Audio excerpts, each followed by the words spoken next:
नमस्कार, मैं माहिन पठान। स्वागत है आप सभी का कारण न्यूज की खास मुलाकात में। आज खास मुलाकात में हमारे साथ ऐसी शख्सियत मौजूद है जिन्होंने समाज सेवा में निस्वार्थ भावना से लोगों के लिए काम किया है, उनके हित के लिए, उनके अधिकार के लिए, उनकी जिंदगी को बेहतर से बेहतरीन बनाने के लिए वो काम करते आ रहे हैं।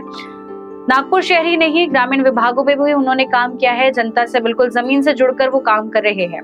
लेकिन उन्होंने जर्नी कैसे स्टार्ट की अपनी और किस हद तक वो समाज सेवा करना चाह रहे हैं, इसके पीछे का उद्देश्य क्या था, पूरा संघर्ष उनकी जो है, आज पूरी कहानी आज हम इस खास मुलाकात में जानेंगे। वो शख्सियत कोई और नहीं, हमारे साथ मौजूद है जमीन से जुड़े लोगों के लोक नेता मैं कहना चाहूंगी, गुणेश्वर आरिकर सर। सबसे पहले तो स्वागत है सर आपका हमारे इस खास मुलाकात में। सर, आपका समाज सेवा करने का जो उद्देश्य है बहुत चर्चित है नागपुर शहर में। आपने बहुत सालों से लोगों के लिए काम करते आ रहे हैं, तो समाज सेवा की भावना कैसे उत्पन्न हुई? कब से आपने स्टार्ट किया कि मुझे सोशल वर्क करना चाहिए? क्या उद्देश्य था, क्या भावना थी? मॅडम, मी 2011 पासून समाजसेवेमध्ये जोडलेलं आहे। माझ्या व्यवसायामध्ये काम करत असताना जी आधीपासूनच लहानपणापासून माझ्या अंगामध्ये समाजसेवेचे काही गुण होते का आपल्या मेहनतीतला 1 रुपया हा समाजासाठी खर्च केला पाहिजे। ज्या समाजामध्ये मी जन्माला आलो त्या समाजाला काही देणं लागतं या भावनेने मी समाजसेवा करत आलेला आहे। आणि 2011 मध्ये खैरे कुणबी बौद्धिसे विचार मंचाचं एक स्थापन केली, संस्था स्थापन केली आणि त्या संस्थेमध्ये मी 5 वर्ष अध्यक्ष म्हणून कार्यरत होतो। त्यानंतर मी विदर्भाचा खैरे कुणबी समाजाचा अध्यक्ष होतो। आणि आता राष्ट्रीय खैरे कुणबी समाजाचा मी आता 1 महिना झाला अध्यक्ष करण्यात आला मला। ह्या सर्व करत असताना 2016 मध्ये राष्ट्रीय ओबीसी महासंघाची स्थापना झाली। त्या स्थापनेमध्ये कोषाध्यक्ष हा पद मला देण्यात आला आणि त्याही पदाला मी न्याय देत आलो। आतापर्यंत अनेक पद आहेत। मी माझी पतसंस्था आहे श्री संत तुकाराम महाराज क्रेडिट कोऑपरेटिव्ह, याही संस्थेचा मी अध्यक्ष आहे, आताही आहे। आणि तिकडे एक मार्कंड्याला एक संस्था आहे श्री संत जीवनदास महाराज ट्रस्ट, त्याही संस्थेचा मी सचिव आहे। अनेक संस्थेमध्ये सामाजिक चळवळीमध्ये मी काम करत आहे, मला आवड आहे। आणि अति पिछड्या वर्गासाठी माझा समाजच अति पिछड्या वर्गामध्ये आहे, तर त्या समाजासाठी मी मरेपर्यंत काम करणार आहे। आपने समाज का उल्लेख किया सर, और अभी आपने कहा कि लोगों ने आपको प्यार इतना जताया है। आपको लगता है कि इतनी सारी संस्था में जो पद आपको दे रहे हैं, अध्यक्ष पद हो गया, सचिव पद हो गया, कोषाध्यक्ष पद हो गया, इतनी सारी संस्थाओं पे आप काम कर रहे हैं, आपने बोला मुझे इच्छा है और आप अपने समाज को जो है प्राधान्य दे रहे हैं, तो क्यों लगता है आपको कि ओबीसी वर्ग को इतनी ज्यादा जरूरत है? मॅडम, ओबीसी वर्गाला क्या अन्याय उनके ऊपर में हो रहा है आपको लगता है? भरपूर अन्याय झालेला आहे। आम्ही आता ओबीसी महासंघामध्ये जोडलो तेव्हापासून डॉक्टर बबनराव तायवाडे सरांसोबत मी काम करत आहे। आमच्या ओबीसी समाजाला सरकारने न्याय दिलेला नाही, पण आता आमच्या संघर्षानंतर सरकारने 52 GR पास केलेले आहेत। आम्ही अधिवेशन करून, आम्ही मोर्चे काढून, आम्ही मीटिंगा घेऊन आपल्या ओबीसी समाज बांधवांना जागृत केलेला आहे। त्या अनुषंगाने आम्ही कार्य करत असतो। आता 7 ऑगस्टला आमचा गोव्याला अधिवेशन आहे, त्या अनुषंगाने आम्ही पूर्ण विदर्भातच नव्हे, महाराष्ट्रातच नव्हे तर पूर्ण भारतभरामध्ये सर्व कार्यकर्ते ओबीसीचे एकसाथ येणार आहेत। अधिवेशनाला आपापले मुद्दे मांडणार आहेत आणि त्या अधिवेशनाला महाराष्ट्राचे मुख्यमंत्री उद्घाटक म्हणून देवेंद्र फडणवीस साहेब राहणार आहेत आणि इतर त्या गोव्यामधील जे मुख्यमंत्री आहेत ते सुद्धा त्या अधिवेशनाला हजेरी लावणार आहेत आणि भारतामधून अनेक ओबीसी समाज बांधव तिथं अपने प्रश्न मांडणार आहेत। अभी सर, अधिवेशन का आपने जिक्र किया जो गोवा में होने वाला है, तो क्या ओबीसी समाज के क्या सवालात होने वाले वहाँ पर? क्या किस बारे में चर्चा होगी इस अधिवेशन में? मुख्य सवाल करेंगे मॅडम। खूप दिवसापासून जातीय जनगणना हा जो विषय होता, हा प्रश्न होता ओबीसी समाजाचा। आतापर्यंत जातीय जनगणनेचा विषय सरकार मनी घेतच नव्हता, पण आता आमच्या संघर्षामुळे जातीय जनगणना मोदी सरकारने आता जाहीर केलेला आहे आणि ती जनगणना 2026 पासून करणार आहेत। परत आमच्या शेतकऱ्यांना हमीभाव मिळत नव्हता, त्यांना हमीभाव मिळायला लागलेला आहे आणि आता आम्ही महाराष्ट्रामध्ये महाज्योतीच्या थ्रू आपल्या ओबीसी समाज बांधवांच्या मुलांना स्कॉलरशिप आहे, अशा अनेक गव्हर्नमेंटच्या ज्या स्कीमा आहेत, सवलती आहेत, ह्या आमच्या ओबीसी विद्यार्थ्यांना मिळाल्या पाहिजेत, त्या अनुषंगाने आम्ही कार्य करत असतो। अभी आपने इतने सारे आपके जो पद आपको ऑलरेडी दिए, आपके ऊपर में बहुत बड़ी जिम्मेदारी सौंपी गई है, आपके जो समाज बांधव है कहीं ना कहीं आपके ऊपर में भरोसा बहुत जताते हैं, तो आपने अपने इस पूरे कार्यकाल के दौरान कौन कौन से काम किए हैं समाज के लिए जो अमल में लाए गए, मतलब आपके कामों को, आपके प्रयासों को सफलता भी मिली हो, ऐसे काम में जानना चाहूंगी सर। मॅडम, आम्ही 2011 पासून अनेक मुलांचे विवाह सोहळे नव्हते होत, आता ते एकत्र करून विदर्भामध्ये माझ्या विवाह संस्थेच्या थ्रू कमीत कमी आम्ही 800 लग्न जोडून दिलेले आहेत। अच्छा, आपकी विवाह संस्था के माध्यम से 800 शादी जोड़ा के दे दिए। आणि नंतर मग त्यांचे व्हॉट्सअप ग्रुप केलेले आहेत कोविड नंतर, आणि आताही आमची समाजसेवा चालू आहे। अनेक गरीब विद्यार्थ्यांना आम्ही शिक्षणासाठी आपल्याच मिळकतीतून काही समाजसेवक आहेत एकत्र करून त्यांना मदत करत असतो। शेतकऱ्यांसाठी जे प्रश्न आहेत त्या प्रश्नासाठी आम्ही महाराष्ट्र सरकार सोबत भांडत असतो। अनेक आम्ही अधिवेशन किंवा मोर्चे काढून किंवा व्हॉट्सअपवर जनजागृती करून सगळ्यांनी त्या लोकांना न्याय मिळवत असतो।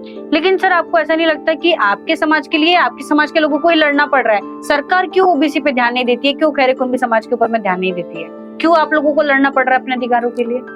मैडम, क्या इसके पीछे आपको क्या ऐसा लगता है कि टारगेट किया जा रहा है आपकी कम्युनिटी को? जी, ओबीसी समाज को पहले से ही टारगेट कर रही है, और जो हमारा जो समाज है ओबीसी समाज वो 52% है। 52% के हिसाब से वो समाज को न्याय मिलना चाहिए, वो मिलता नहीं, वो 19% दे रहे हैं। उनकी जितनी, कांसीराम ने बोला था कि जिनकी जितनी संख्या भारी उतनी उनकी भागीदारी, वो नहीं हो रहा ना। अपने समाज अति पिछड़ा है, वो पिछड़ा ही रह जाएगा, क्योंकि नहीं मिल रहा। अपनी बात पर ही कायम नहीं रहती है, लेकिन अभी सरकार थोड़ी ध्यान दे रही है हमारा संघर्ष देख के, और ओबीसी की जातीय जनगणना हम करते रहेंगे, वो हमारी मांग है पहली वो। अच्छा, तो आपके प्रयास निरंतर जारी रहेंगे? जारी रहेंगे, हमारे मोर्चे जारी रहेंगे, अधिवेशन जारी रहेंगे, वो हम लेते रहेंगे। ओबीसी की जातीय जब तक होती नहीं तब तक आंकड़ेवारी सब मालूम नहीं हो जाती है। तो समाज की जिद है, समाज अपनी मांग पूरी करवा के रहेगा, तो संघर्ष सर आप अपने माध्यम से कर रहे हैं। मैं ये जानना चाहूंगी कि आपको सहयोग किस प्रकार से मिलता है आपके समाज से? फिर सहयोग मिलता है ना मैडम, जितके ऊपर में अन्याय हो रहा वो एक संगठित हो जाते हैं, और संगठित होने के बाद में वो लड़ा देते हैं और सरकार से लड़ते हैं, क्या हमारी मांगे पूरी करो, नहीं तो वरना कुर्सी खाली करो, ये मांगे रहती उनकी। अच्छा, हाँ, तो इस तरीके से पूरा चल रहा है कि जो समाज की जो मांगे हैं उनको पूरी महत्ता दी जा रही है, जिसे जो व्यक्ति नेतृत्व कर रहा है उसका समर्थन में भी बाकी जो है पूरे समाज बांधव मिलकर काम कर रहे हैं। सर, आपका साल, आपने देखा 2011 साल से आप काम कर रहे हैं, आपने बहुत सारी चीजों को लेकर ऊपर तक मांगे पहुंचाई और मांगों को पूरा भी करवा के दिया, तो कहीं ना कहीं लोगों को आप पर विश्वास बहुत ज्यादा हमको देखने मिल रहा है कि सर अब आरेकर सर करतीलच, म्हणजे असं लोकांचं जे मत, बिल्कुल जो उनकी मानसिकता है वो बन गई है। तो ऐसा नहीं लगता कि आप जैसों को सत्ता में होना चाहिए, आपको कभी नहीं आया कि समाज कारण से मैंने राजकारण में स्विच करना चाहिए, क्योंकि आप जैसे एक व्यक्ति की ना लोक प्रतिनिधि की लोगों को आवश्यकता है और लोग ये कहते भी है आपसे, तो आपने कभी सोचा कि मैंने राजकारण में स्विच करना चाहिए? बिल्कुल करना चाहिए, क्योंकि हमारा समाज अति पिछड़ा है। हमारे समाज के लोग राजकीय क्षेत्र में भी आना चाहिए, सामाजिक क्षेत्र में भी अच्छे रहना चाहिए, और राजकीय क्षेत्र, सामाजिक क्षेत्र हो गया और सांस्कृतिक क्षेत्र में भी आना चाहिए। हमारे बच्चों कलेक्टर, तलाटी, इंजीनियर, ये होना चाहिए, सब होना चाहिए, हर क्षेत्र में उन्होंने प्रगति करना चाहिए, ये हमारी भी है, और हम उनको यानी अच्छे से अच्छे बनना चाहिए, वो प्रयास हमारा जारी है समाज में। और उनके लिए कुछ गवर्नमेंट की स्कीम है क्या बाबा, सारथी है, महाज्योति है, गवर्नमेंट की उनको लाभार्थी होना चाहिए, मिलना चाहिए, ये सब प्रयास चालू है हमारा, प्रयास निरंतर चालू है। तो लगता है आपको कि आपके प्रयासों को सफलता मिलेगी जल्द, या संघर्ष लंबा लड़ना पड़ेगा? संघर्ष तो लंबा करना पड़ेगा, और समाज के भी कुछ लोग एक्टिव हो गए, क्योंकि हमारी कंटिन्यू समाज सेवा चालू रहती है। हम कभी गढ़चिरौली में सभा लेते, कभी चंद्रपुर में लेते, कभी पूरे विदर्भ में तो हमारा दौरा हो चुका है, लेकिन हमारे को अभी राष्ट्रीय खैरे कुनबी समाज का संगठन बहुत जल्द ही करना चाहिए, और जो हमारे समाज के अति पिछड़े लोग हैं उनको मुख्य धारे में आना चाहिए, वो हम प्रयास जारी है हमारा। मेरा सवाल ये था सर आपसे कि आपको हम राजनीति में देख सकते हैं क्या आगे भविष्य में? आपका इंटरेस्ट क्या है राजकारण में आने का? क्योंकि समाजकारण में तो आप 2011 से कर ही रहे हैं, अब राजनीति में हमको गुणेश्वर आर्यकर सर देखने के लिए मिलेंगे क्या? ये तो सवाल पहले भी आमदार के जरिए से आया था मेरे को, क्या आप नगर सेवक बन जाओ, नगर सेवक की तैयारी करो, आप अच्छे समाज के लिए न्याय दे रहे हो जी। आमदार लोगों ने अच्छे से बोले मेरे, क्योंकि हमारे परिणय फुके जी है, सुधाकर कोड़े थे, मोहन मती जी थे जी। आना चाहिए, नगर सेवक बनना चाहिए, आप अपने समाज के लिए कम से कम न्याय तो देंगे। राष्ट्रीय ओबीसी महासंघ के जरिए से आपके काम समाज में इतने हैं कि लोग आपका नाम सुझा रहे हैं लोग जी जी, जी। आपने भी राजनीति में आना चाहिए, आपको शायद भावी नगर सेवक के रूप में देख रहे हो या अपने नेता के रूप में देख रहे हो, तो आपसे जो लोगों की उम्मीदें हैं, तो आप ये उम्मीदें पूरी करने वाले भविष्य में? नहीं, अगर पक्ष का जो पद अगर मिलता है तो भी हम हाथ लगाएंगे, नहीं तो अदर अपनी कोई दिलचस्पी नहीं है। मतलब सामने से यदि कोई बोलते हैं क्या हमारे पक्ष से लड़ो, और वो राजकीय पक्ष होना चाहिए, तब हम लड़ेंगे, तैयारी करेंगे, समाज के लिए न्याय के लिए ये करना ही पड़ेगा। अच्छा, तो मतलब समाज के लिए अगर आपको राजकारण में उतरना पड़ रहा है तो आप उतर जाएंगे? उतर जाएंगे, उनकी लड़ाई लड़ने के लिए। हमारे साथ में समाज है, हमको कोई इसकी जरूरत नहीं है, यानी समर्थन है, सब समाज का समर्थन है हमको। हाँ, राष्ट्रीय ओबीसी समाज में जितने 376 जाति आते हैं वो समाज का समर्थन है, क्योंकि हम सेवाभावी कार्य कर रहे हैं और समाज के लिए कार्य कर रहे हैं। हम तो उतने ज्यादा पैसे वाले है नहीं, लेकिन समाज के लिए रात दिन तो काम करते हैं, जमीन पर जुड़कर लोगों के बीच काम कर रहे हैं। तो ताकत सबसे बड़ी आपके पास में जनता की है, लोगों के प्यार की, आपके समाज की है, तो पक्ष की कहीं ना कहीं उतनी जरूरत नहीं है आपको अपने संघर्ष के बीच में। लेकिन इन केस कभी मौका मिलता है तो हमको सर आप राजनीति में देख सकते हैं। बिल्कुल बिल्कुल, अगर मौका मिलता है तो हम नगर सेवक का भी पद ले लेंगे और वो तैयारी चालू कर देंगे। अभी आने वाले समय में समाज के लिए आपके काम क्या होने वाले हैं, मैं आखिरी में जानना चाहूँगी कि क्या आपकी अहम मांगे क्या रहेगी अभी, जिन पर आप सबसे ज्यादा काम कर रहे हैं? मी तर सुरुवातीला जर काही जर झालं तर मी शेतकऱ्यासाठी माझं काम राहणार आहे। शेतकऱ्यांना जो हमी भाव मिळाला पाहिजे तो हमी भाव मिळत नाहीये, त्याच्यासाठी मी काम करणार आहे। माझ्या महिलांसाठी काम करणार आहे, महिलांना न्याय मिळत नाहीये त्यांच्यासाठी काम करणार, विद्यार्थ्यांसाठी काम करणार आहे मी। अनेक मला आतापर्यंत मी सोशल याच्यामध्ये काम केलेलं आहे, तर मला त्यांच्यासाठी काम करावं लागेल। अपंग आणि अंधासाठी मला काम करायचे आहे, त्यांच्यासाठी मला ते आवडते, मला त्यांच्यासाठी जसे बच्चू भाऊ कडू काम करतात त्या पद्धतीचंही मला काम करणं आवडेल। का मुख्य धारेमध्ये ते माणसं कसे येतील बुवा, आपल्या सोबत ते राहून ते कसे जगणार आहेत, त्यांची जी कास्तकारांची जी अवस्था बघितली तर भयंकर आहे। बिल्कुल बुरे हाल चल रहे, त्यांच्याकडे सरकार लक्ष देत नाही, आताही लक्ष देत नाहीये। ते सरकारचा जो कमी आपला शेतकऱ्यातून निघालेला जो हे आहे, मिरची आहे, धान आहे, फसल आहे, तर त्यांना हमी भाव मिळतच नाही। जो गव्हर्नमेंट जो रेट आहे तो ठरवते त्यांच्या म्हणण्याप्रमाणे, पण आमचा जो कास्तकार आहे तो कधी ठरवू शकत नाहीये। तो उनके हक के लिए आप लढना चाहेंगे? बिल्कुल बिल्कुल, कास्तकारांसाठी मी लढणारच मी, कारण का मी कास्तकारांचाच मुलगा आहे। आमच्याकडे थोडीशी जमीन होती, पण गोष्यकृत प्रकल्पामध्ये आमची जमीन संपूर्ण चालली गेली, त्यानंतर आमच्याकडे जमीन राहिलेली नाही आहे। मी पण भूमिहीन झालेला आहे, पण मला शेतकऱ्यासोबत केव्हा पण त्यांच्या लढाईमध्ये सहभाग घ्यावा लागेल।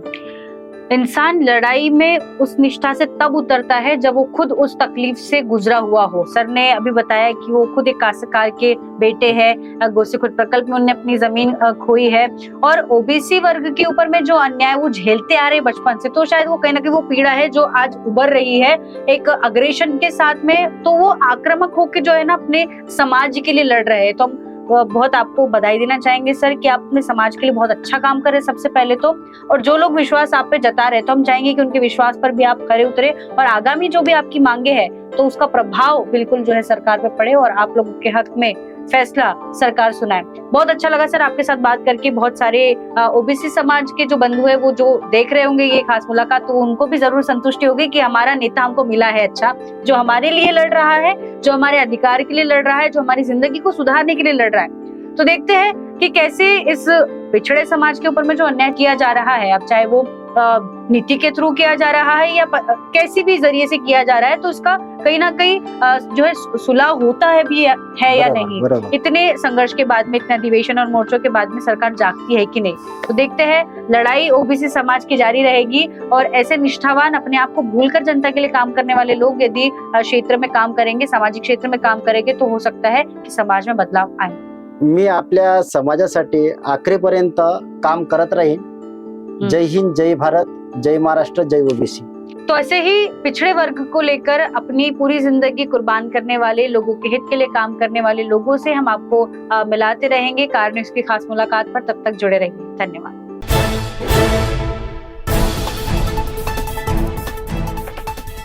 जीर्ण बीमारी का इलाज अनुभवी डॉक्टर्स की चिकित्सा और आयुर्वेद के जरिए सिर्फ और सिर्फ शिवशंकर आयुर्वेदिक क्लिनिक में। मध्य नागपुर का सबसे बड़ा आयुर्वेदिक दवाइयों का शोरूम और क्लिनिक, जहां बीमारियों का होता है इलाज। शिवशंकर आयुर्वेद है जड़ी बूटियों का विशाल भंडार, जहां मौजूद है सभी प्रतिष्ठित आयुर्वेदिक कंपनियों की दवाइयां और जड़ी बूटियां, वो भी होम डिलीवरी के साथ। तो क्यों इधर उधर भटकना, सीधे आइए शिवशंकर आयुर्वेद में, बढ़ाइए अपनी रोग प्रतिकारक शक्ति और हो जाइए तंदुरुस्त। हमारा पता है योग कॉम्प्लेक्स, महाजन मार्केट के पास, टेम्पल बाजार रोड, सीताबर्डी, नागपुर। अधिक जानकारी के लिए संपर्क करें 9112079000 और 8605245080 पर।